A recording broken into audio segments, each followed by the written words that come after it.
ದೇಶಾದ್ಯಂತ ಈಗಾಗಲೇ ದೊಡ್ಡ ತಲ್ಲಣವನ್ನೇ ಸೃಷ್ಟಿ ಮಾಡಿದಂತಹ ಈ ವಕ್ಫ್ ಮಸೂದೆ ತಿದ್ದುಪಡಿ ಈಗಾಗಲೇ ಲೋಕಸಭೆಯಲ್ಲೂ ಕೂಡ ಅಂಗೀಕಾರವಾಗಿದೆ, ರಾಜ್ಯಸಭೆಯಲ್ಲೂ ಕೂಡ ಅಂಗೀಕಾರವಾಗಿದೆ. ಆದರೆ ಅಂದರೆ ಈಗ ವಕ್ಫ್ ಮಸೂದೆಯನ್ನು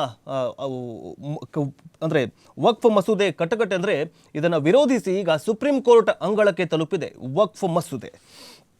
ಕನ್ನಡಪ್ರಭದಲ್ಲಿ ಒಂದು ಸುದ್ದಿ ಇದೆ. ವಕ್ಫ್ ಮಸೂದೆ ಕಟಕಟೆಗೆ ಸೇರಿಕೊಂಡಿದೆ. 2 ಸಂಸದರು ಕೋರ್ಟ್ಗೆ ಅರ್ಜಿಯನ್ನು ಸಲ್ಲಿಸಿದ್ದಾರೆ. ಕೋರ್ಟ್ನಿಂದಲೂ ಕೂಡ ಕಾನೂನು ಸಮರ ಘೋಷಣೆಯನ್ನ ಮಾಡಿದ್ದಾರೆ.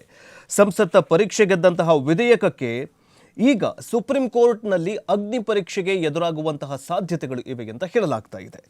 ಸಂಸತ್ ಉಭಯ ಸದನಗಳಲ್ಲಿ ಅಂಗೀಕಾರವಾದಂತಹ ವಕ್ಫ್ ತಿದ್ದುಪಡಿ ಮಸೂದೆ ಇದೀಗ ಸುಪ್ರೀಂ ಕೋರ್ಟ್ ಅಂಗಳ ತಲುಪಿದೆ. ಮಸೂದೆಯ ಸಿಂಧುತ್ವ ಪ್ರಶ್ನಿಸಿ ವಕ್ಫ್ ಮಸೂದೆ ಕುರಿತಾದ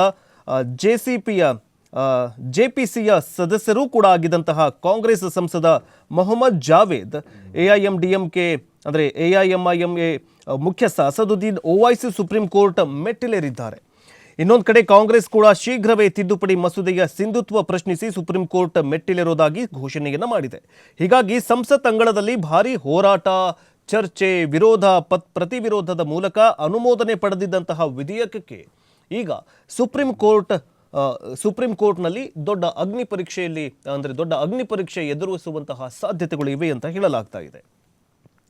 ಕೇಂದ್ರ ಸರ್ಕಾರ ಅಂಗೀಕಾರ ಮಾಡಿದಂತಹ ವಕ್ಫ್ ತಿದ್ದುಪಡಿ ಮಸೂದೆಯು ಮುಸ್ಲಿಂ ಸಮುದಾಯ ಧಾರ್ಮಿಕ ಸ್ವಾಯತ್ತತೆಯನ್ನು ದುರ್ಬಲಗೊಳಿಸಿ ವಕ್ಫ್ ಆಸ್ತಿ ಮತ್ತು ಅವುಗಳ ನಿರ್ವಹಣೆಯ ಮೇಲೆ ಅನಿಯಂತ್ರಿತ ನಿರ್ಬಂಧಗಳು ಹೇರಲಾಗ್ತಾ ಇದೆ ಎನ್ನುವಂತಹ ಆರೋಪಗಳನ್ನು ಮಾಡಿದಂತಹ ಕೆಲವೊಂದಿಷ್ಟು ಪಕ್ಷಗಳು, ಕೆಲವೊಂದಿಷ್ಟು ವಿರೋಧಿ ಬಣ ಇವತ್ತು ಅಂದರೆ ಕೋಲ್ಕತ್ತಾ ಆಗಿರಬಹುದು, ಗುಜರಾತ್ ಆಗಿರಬಹುದು, ದೇಶಾದ್ಯಂತ ಇದರ ವಿರೋಧಿಸಿ ಪ್ರತಿಭಟನೆಗಳು ಕೂಡ ನಡೀತಾ ಇದೆ. ಆದರೆ ರಾಜ್ಯಸಭೆಯಲ್ಲೂ ಕೂಡ ಅಷ್ಟೇ, ಲೋಕಸಭೆಯಲ್ಲೂ ಕೂಡ ಅಷ್ಟೇ, ಎರಡೂ ಕಡೆಗಳಲ್ಲೂ ಕೂಡ ಅಂದರೆ ವಕ್ಫ್ ಮಸೂದೆಗೆ ಮತದಾನಕ್ಕೆ ಹಾಕಲಾಗಿತ್ತು, ಅಲ್ಲಿ ಕೂಡ ಪಾಸ್ ಆಗಿತ್ತು. ಆದರೆ ಈಗ ವಕ್ಫ್ ಮಸೂದೆಗೆ ಈಗ ಸುಪ್ರೀಂ ಕೋರ್ಟ್ ಗ್ರಹಣ ಕಾಟ ಕೊಡುವಂತೆ ಕಾಣಿಸ್ತಾ ಇದೆ. ವಕ್ಫ್ ಬಗ್ಗೆ ವರದಿ ನೀಡಿದಂತಹ ಮಣಿಪಾಡಿಗೆ ಬೆದರಿಕೆ ಕರೆಗಳು ಕೂಡ ಬರ್ತಾ ಇದೆ ಅಂತ ಹೇಳಲಾಗ್ತಾ ಇದೆ. ಕರ್ನಾಟಕದ ವಕ್ಫ್ ಅಕ್ರಮ ಕುರಿತು ಸ್ಫೋಟಕ ವರದಿ ನೀಡಿದಂತಹ ರಾಜ್ಯದ ಅಲ್ಪಸಂಖ್ಯಾತ ಆಯೋಗದ ಮಾಜಿ ಅಧ್ಯಕ್ಷ ಅನ್ವರ್ ಅಂದರೆ ಮಾಣಿಪಾಡಿಯವರಿಗೆ ಸಂಸತ್ನಲ್ಲಿ ವಕ್ಫ್ ಮಸೂದೆ ಅಂಗೀಕಾರ ಮಾಡಿದಂತಹ ಬೆನ್ನಲ್ಲೇ ಜೀವ ಬೆದರಿಕೆ ಕರೆಗಳು ಬರ್ತಾ ಇವೆ ಎನ್ನುವಂತಹ ಆರೋಪಗಳು ಕೇಳಿ ಬಂದಿವೆ. ಜೊತೆಗೆ ಇಂಟರ್ನೆಟ್ ಕರೆ ಬಂದಿದ್ದು ಉರ್ದು, ಮರಾಠಿ ಮತ್ತು ಕನ್ನಡ, ಇಂಗ್ಲಿಷ್ ಭಾಷೆಯಲ್ಲಿ ಬೆದರಿಕೆ ಹಾಕಲಾಗ್ತಾ ಇದೆ ಎನ್ನುವಂತಹ ಅಂದರೆ ಮಾತುಗಳು ಕೇಳಿ ಬರ್ತಾ ಇದೆ. ಇನ್ನು ವಕ್ಫ್ ವಿಧೇಯಕ ವಿರುದ್ಧ ಮುಸ್ಲಿಂ ಶಕ್ತಿ ಪ್ರದರ್ಶನಕ್ಕೆ ಮುಂದಾಗಿದೆ.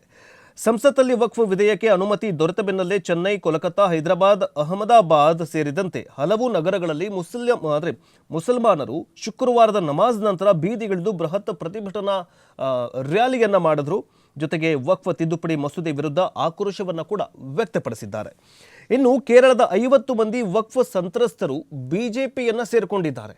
ಅವರು ಯಾರು ನೋಡ್ತಾ ಹೋಗೋದಾದ್ರೆ, ಸಂಸತ್ತಲ್ಲಿ ಉಭಯ ಸದನಗಳಲ್ಲಿ ವಕ್ಫ್ ತಿದ್ದುಪಡಿ ಮಸೂದೆ ಅಂಗೀಕಾರದ ಬೆನ್ನಲ್ಲೇ ಹಿಂದಿನ ವಕ್ಫ್ ಕಾನೂನಿನಿಂದ ತೊಂದರೆ ಅನುಭವಿಸಿದಂತಹ ಕೇರಳದ ಅಂದರೆ ಮುನಂಬಂ ಗ್ರಾಮದ 50 ಮಂದಿ ಕೇರಳದ ಒಂದು ಗ್ರಾಮ ಇದೆ.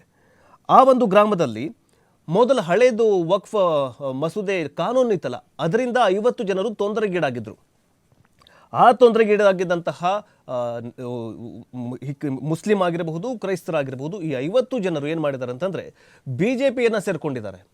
ಅದು ಕೂಡ ಯಾರ ನೇತೃತ್ವದಲ್ಲಿ ಅಂತಂದರೆ ರಾಜೀವ್ ಚಂದ್ರಶೇಖರ್ ಅವರ ನೇತೃತ್ವದಲ್ಲಿ ಬಿಜೆಪಿಯನ್ನು ಸೇರ್ಪಡೆಗೊಂಡಿದ್ದಾರೆ. ಮುನಂಬಂನಲ್ಲಿ ಅಂದರೆ 174 ದಿನಗಳ ಕಾಲ ಕ್ರೈಸ್ತ ಸಂತರು ಹೋರಾಟವನ್ನು ನಡೆಸಿದರು.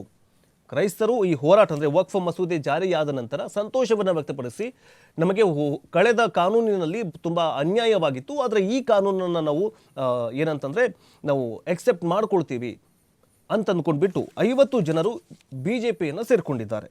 ಇನ್ನು ರಾತ್ರಿ 2:30ವರೆಗೂ ಎರಡೂ ಸದನಗಳಲ್ಲಿ ಅಂದರೆ 13 ಗಂಟೆ ಚರ್ಚೆಯ ಬಳಿಕ ಪ್ರತಿವಿರೋಧದ ಬಳಿಕವೂ ಕೂಡ ವಕ್ಫ್ ಮಸೂದೆಯನ್ನು ಜಾರಿಗೆ ತರಲಾಗಿತ್ತು ಕೇಂದ್ರ ಸರ್ಕಾರ. ಆದರೆ ಇದರ ವಿರುದ್ಧ ಈಗ ಸುಪ್ರೀಂ ಕೋರ್ಟ್ ಮೆಟ್ಟಿಲೇರಿದ್ದಾರೆ ಓವೈಸಿ ಆಗಿರಬಹುದು, ಕೆಲವೊಂದಿಷ್ಟು ಮುಸ್ಲಿಂ ಮುಖಂಡರು. ಬಟ್ ಮುಂದಿನ ದಿನಗಳಲ್ಲಿ ಏನಾಗುತ್ತೆ ಅಂತ ಕಾದು ನೋಡಬೇಕಾಗಿದೆ.